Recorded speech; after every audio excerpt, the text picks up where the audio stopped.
So I am originally from Chicago. I moved to the LA area in 2006 to attend the UCLA. So I have my PhD in epidemiology.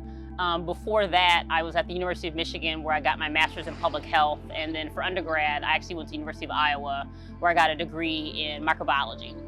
So I moved out here, like I said, in 2006. And then I moved actually to Long Beach in 2012, right before my husband and I got married. And then we welcomed my first son, so my son Cohen, in 2018. And then just recently, I have a little 3.5-month-old. Her name is Chloe, and she was born in March.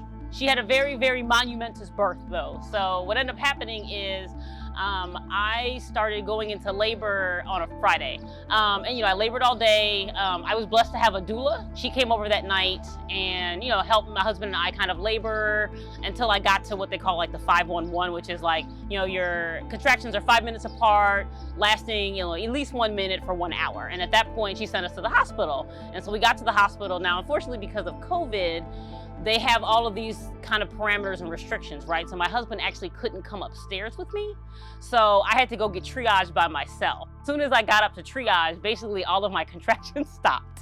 So since I wasn't progressing in that hour, they basically said, go home, labor for longer. Sometimes, labor stalls, things like that, and then come back after, you've gotten to that 511 stage for a couple of hours. And so by the time we got home, my contractions were really, really close together. And so I was laboring at home, and then probably I was at home maybe 45 minutes before my water broke. So my water broke in our living room. So at that point, my husband was like, yeah, we got to get back in the car and go home. I go back to the hospital. So we made it to the hospital. We made it to labor and delivery. Again, because of COVID, you can't just go upstairs, right? So we had to have the security guard call the labor and delivery folks and say, hey, there's someone about to give birth in the car. Like, you guys need to send someone down right now to come get her and take her up to labor and delivery. Well, it took a few calls to get them to come down. And in that time, I basically was like, she started crowning, like she started coming.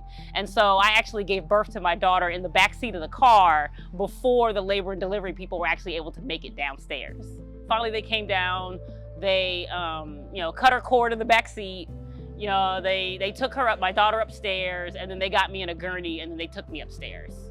Unfortunately, about 12 days postpartum, I woke up in the middle of the night. Like, something was happening that I couldn't explain. I was like, I didn't understand what's happening. I woke up in the middle of the night. And so I had fallen asleep with my daughter in my arms, so I handed my daughter to my husband, and I was like, I need to go into the bathroom. It's like, I think something happened. And I handed my daughter to my husband. I turned around and looked at the chair I was sitting in and realized it was soaked with blood. So I had started bleeding in the middle of the night while I was sleeping. So I went to the bathroom to try to kind of clean myself up, and I noticed that the blood basically wasn't stopping. And I called the advice nurse and let her know how much I was bleeding, and she said that I needed to go to the emergency room. The ambulance comes, and at this point, I still feel okay. So, they come and they take my blood pressure, they take my vitals. I'm doing okay, even though I'm still bleeding. Got to the emergency room, they started evaluating me, and realized that basically I was gonna need surgery. So again, everything was fine, and they brought the paperwork for the anesthesiologist. So, there's a whole bunch of list of things, questions and things that you have to fill out. And so my husband and I were filling out the questionnaire, and all of a sudden, I just felt terrible. Like, I got dizzy, I was nauseous, I got really, really hot. And I told my husband, I was like, something's wrong. I was like, go get the nurse. So he goes and gets the nurse, and the nurse comes and he looks at my face, and then he looks up at the monitor. And then at that point, he calls the doctor and says the doctor needs to come. And I looked up at the monitor, my blood pressure had started to drop. So at that point, I went from an urgent case to a critical case. So they had to get me into surgery as quickly as possible. So they probably had me in surgery in maybe 5-10 minutes from the point my blood pressure started to drop. Thankfully, they were able to stabilize me before I went to surgery. So they inverted my bed, started pumping me with fluids and all of that. And so thankfully, I'm fully recovered. My husband was able to, take the time off to help me recover and stay at home with my son and my daughter. And now I'm fully recovered and okay. And so I'm just, thankful that process and that situation is behind me. I'm an educated woman, right? I have a PhD in epidemiology. Like, I understand the importance of going through that whole process. And still, I ended up with being one of those people with one of they send you home with the paperwork after you leave the hospital with the fine print on these are the things, the really horrible complications that you can have, but it's really unlikely and it probably won't ever happen to you. I ended up being that person, right? I ended up being that person having the rare complication that almost killed them. You never think that you're going to be that person that this actually happens to.